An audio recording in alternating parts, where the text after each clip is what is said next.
آخر کار احتجاج اپنے اختتام کو پہنچا۔ ملک میں ایک بار پھر سرگرمیاں معمول کے مطابق شروع ہو گئی، مگر یہاں پر ٹھہریے، آخر اس سب کا نتیجہ کیا نکلا؟ نقصان کس کا ہوا اور فائدہ کس کا؟ سیاستدان، وزراء، سفیر، یہ سب لوگ تو نارمل روٹین کی طرف آ گئے۔ آخر اس ماں کا کیا بنا جس کا جوان لخت جگر اس معاملے میں مارا گیا؟ اس بہن پہ کیا گزری جو اس آس پہ بیٹھی تھی کہ اس کا بھائی عدت کے ساتھ اس کو اس گھر سے رخصت کرے گا؟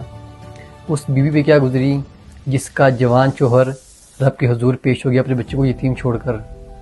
پی ٹی آئی اور گورنمنٹ کے درمیان سوشل میڈیا پر لفظی گولہ باری شروع، ایک دوسرے پر الزام در الزام لگائے جا رہے ہیں۔ پی ٹی آئی کا موقف ہے کہ سارا کا کردار محسن نقوی اور ان کی ٹیم کا ہے، اور حکومت کا کہنا یہ ہے کہ پرامن سیاسی